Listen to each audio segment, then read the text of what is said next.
would like to make clear that we are not defending child labor here, but that we should take a reasonable approach to that issue and should take the emotions out of it and really just look at the facts of it. And the facts are that we have a reaction which was 2 weeks of demonstrations throughout an entire nation. And comparing that problem of child labor to other examples like the scandals for Walmart, Gap, and Primark, that is quite an extreme reaction. And further, the reaction was entirely based on a media coverage only allegedly taken in one of respondents' facilities. And claimant was not able to substantiate that this media coverage was in fact taken in respondents' facilities, so we're not even sure about where the evidence for which led to the consequences came from. Can you address for a minute the penalty clause and the damages that are sought under the penalty? Well, I shouldn't call it penalty clause. And the damages for delay, the special damages that are in the contract for delay. Yes, I'd love to.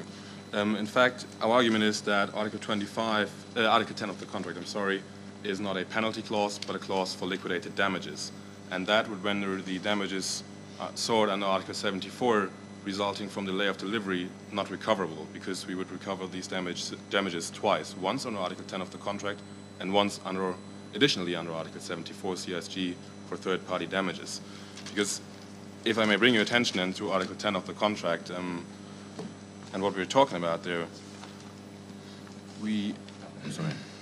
it's on page 12 of the record. Particularly looking to the last two clauses, although we admit that in Clause A we have some kind of discretion, consideration, In subclauses B and C, we have a unlimited damages claim, which is 1% or even 1.5% of the entire purchase price. So approximately 50 days after the delay of delivery, that damages claim would even exceed the purchase price. Should we be looking at a hypothetical based on there being no limitation on time as opposed to the reality when it was really just, 5 or 6 days? Shouldn't we be looking to what actually happened and deciding whether or not this is a penalty clause that should not be enforced? Well, with all due respect, in determining the legal nature of that clause, we have to take into account all possibilities that there were in performing under this contract, and the possibility, unfortunately, was that the contract was even delayed far more than only 5 days, and that is why this clause is not limited in any way. And keeping that in mind, we would have, if that were a real penalty clause, we would have a damages claim for delay of delivery, the common damages claim, and additionally 1% or 1.5% of the entire purchase price for each day late. And if we then again interpret this clause from the point of view of a reasonable business person, that clause would be excessive if it were a penalty clause, and therefore it should be considered a liquidated damages clause, which renders the damages sought by claimant, for resulting from delay of delivery unrecoverable.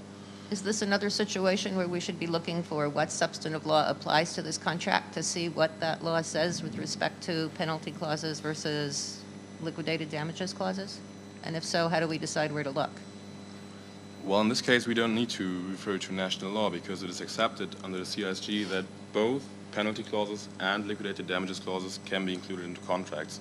It could be questioned whether the enforcement of a penalty clause would be denied in a country which denies the acceptance of penalty clauses, but we are not basing our argument on this because we generally accept that there are penalty clauses under the CSG. However, the interpretation of that clause leads us to the conclusion that this cannot be a penalty clause, but has to be a liquidated damages clause. And Mr. Schommers, you're starting to run a little short of time, so perhaps you could move to some conclusions very soon. Well, just shortly like to address the issue brought by Mr. Chairman about Article 82 of the CISG.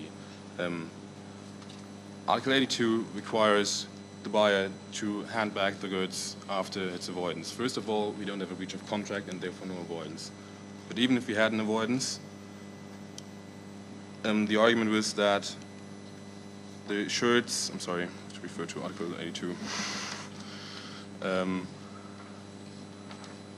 that the shirts could not be handed back due to an act which was not in responsibility of claimant. And I would like to emphasize that it was in fact due to an act responsible in the responsibility of claimant, because claimant resold the shirts, and claimant resold the shirts without being entitled to it, because reselling the shirts shows that in fact there was no substantial detriment and therefore that there was no avoidance, and therefore claimant resold the shirts, now not being able to hand back these. So, concluding my argument, I'd like to just re-emphasize this one simple fact, and that is that this arbitration, or this dispute, is about the allocation of risk. We have those two parties, respondent, who does all it can to prevent child labor,